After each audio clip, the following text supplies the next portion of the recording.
God, I just want a dad for Mommy." The small voice trembled through the candlelit church, so soft it seemed to dissolve into the December air. "She cries when she thinks I'm sleeping.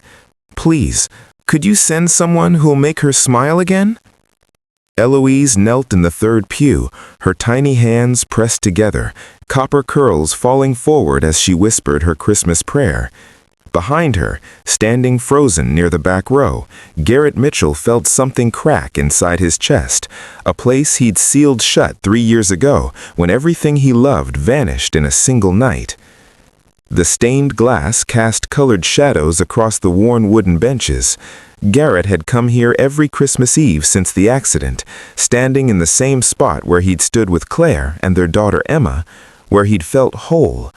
Now he came to remember what it felt like to be human, though lately he wasn't sure he remembered at all.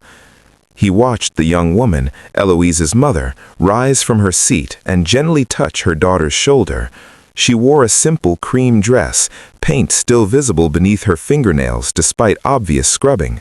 Her face carried the kind of exhaustion that comes from holding everything together when the world wants you to fall apart. "Come on, sweetheart," she whispered, her voice catching slightly. "We should go." "But Mommy, I wasn't finished." "I know, Ellie, I know." The woman, Marlowe, he'd learn later, smoothed her daughter's hair with a tenderness that made Garrett look away. It reminded him too much of Claire with Emma, too much of Christmas mornings and laughter and a life that felt like someone else's dream now. They passed him on their way out. Eloise looked up, her blue eyes meeting his for just a moment. She smiled, small, hopeful, innocent, and Garrett felt that crack in his chest widen. He should have left, should have returned to his empty penthouse, to the company reports waiting on his desk, to the life he'd built his armor against feeling anything at all. Instead, he found himself following them outside, watching as Marlowe pulled her thin coat tighter against the December wind, while Eloise skipped ahead, humming a Christmas carol. "Excuse me," Garrett heard himself say, his voice rough from disuse in any context that mattered. I couldn't help but overhear in the church." Marlowe turned, her eyes wary but kind. "I'm sorry if we disturbed you. Ellie gets a little earnest with her prayers." "No, He stopped, uncertain. What was he doing?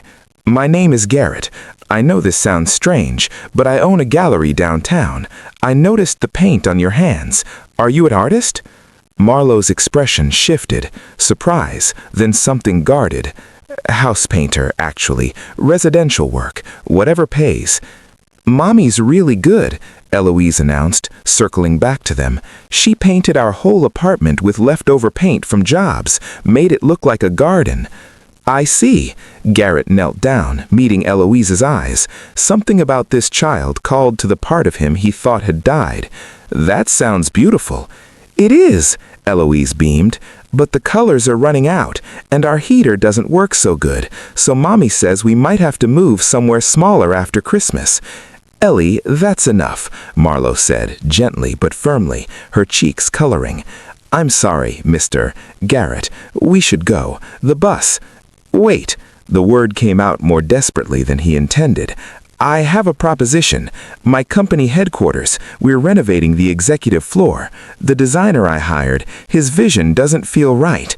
It's all cold, corporate. I want something with warmth, with life." He paused, meeting Marlowe's eyes. "Could you come look at it? Just look.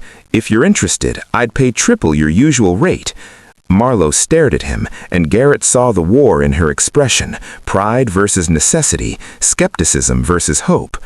"Why would a CEO need a house painter for his headquarters?" "Because I don't want it to look like a headquarters. I want it to look like someone actually lives there, someone who remembers what that means." Something in his tone must have reached her, because after a long moment, Marlowe nodded slowly. "Okay, I'll look, but no promises." The following week, Garrett found himself doing something he hadn't done in 3 years, caring about something beyond quarterly reports and acquisition deals. He watched Marlowe transform the sterile executive floor into something extraordinary, using colors that shouldn't have worked together, but somehow did. Warm terracottas and soft sage greens, unexpected touches of gold that caught the winter light. She worked mostly in silence, but sometimes Eloise would come after her daycare closed, sitting on paint cloth-covered floors doing her coloring books while Marlowe painted. On those evenings, Garrett found excuses to stay late. "Mr. Mitchell," Eloise asked, looking up from her drawing, "why do you stay here so late? Don't you have a family to go home to?" The question landed like a punch. Marlowe's hand stilled on her paintbrush. "Ellie, that's not—" "It's okay," Garrett said softly. He sat down on the floor beside Eloise, something the old Garrett Mitchell would never have done in his $1,000 suit. "I did have a family, a wife and a little girl about your age, but there was an accident 3 years ago, on Christmas Eve, a storm." His voice cracked. "I wasn't with them.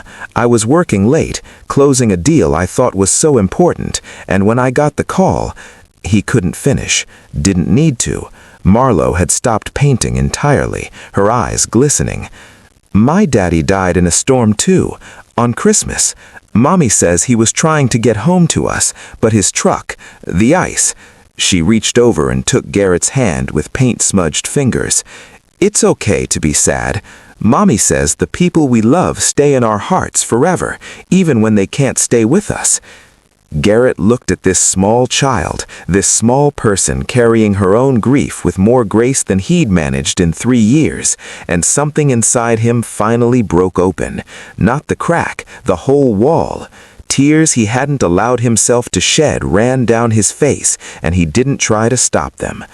Marlowe quietly crossed the room and sat down on his other side.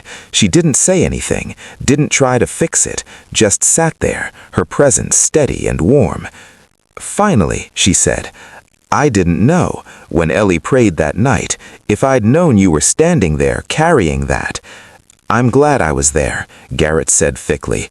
"I've been dead for 3 years, Marlowe, just going through the motions, but listening to Ellie pray, watching you both, you reminded me that life doesn't end just because we want it to, that maybe there's still something worth showing up for." The next weeks brought an unexpected rhythm. Garrett found himself leaving work early, actually early, to bring dinner to the office where Marlowe worked late. They'd eat together, the 3 of them, talking about everything and nothing. Eloise would chatter about her daycare adventures. Marlowe would share stories about the houses she painted, the lives she glimpsed through other people's walls. And slowly, carefully, Garrett began to share too, about Claire's laugh, about Emma's obsession with butterflies, about the guilt that ate at him, that he'd chosen work over a Christmas Eve dinner, that his last words to Claire had been impatient ones about picking up dry cleaning. "You know what Ellie's dad said to me before he left that night?" Marlowe said one evening, after Eloise had fallen asleep on the paint cloth, her head in Garrett's lap. "He said he forgot to tell me something, and then he just smiled and drove off. I was so annoyed, like, just tell me. But now I think maybe he meant he loved me. Maybe he was planning to say it when he got home, make it special." She looked down at her hands. "I spent 2 years angry that I'd never know, but recently I've been thinking maybe the point isn't what he said, maybe it's that he was trying to come home at all." Garrett carefully stroked Eloise's copper curls, the gesture coming naturally now. "They were trying to get home to us, both of them. That has to mean something." "It means they loved us," Marlowe said simply, "and maybe we're allowed to love again. Not to replace them, but to honor them by staying alive." The mural was finished 2 days before Christmas.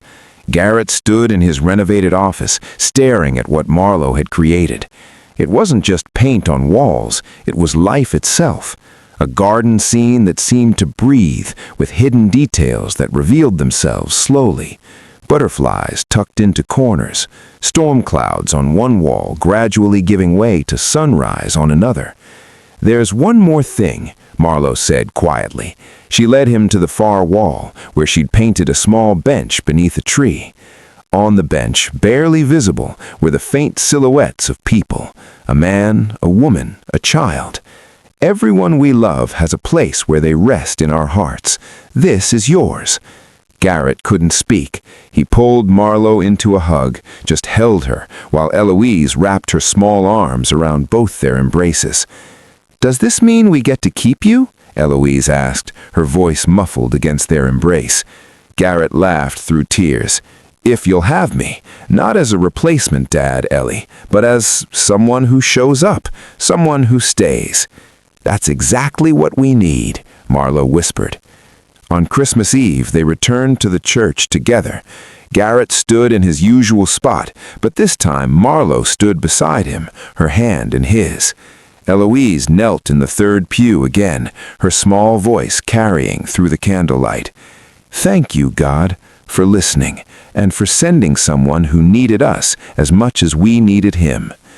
Garrett looked at the two people beside him, at the woman learning to hope again, at the child who taught him that grief and love weren't opposites, but companions, at the family they were slowly, carefully becoming. Sometimes kindness arrives in unexpected forms. Sometimes it's not about grand gestures, but about showing up for others and for ourselves, about choosing to stay alive even when the world has taken everything, about remembering that the people we've lost would want us to find joy again, to build new love alongside our old grief. And sometimes the most powerful thing we can do is simply be present for another person's pain, knowing that shared sorrow is somehow lighter than the kind we carry alone.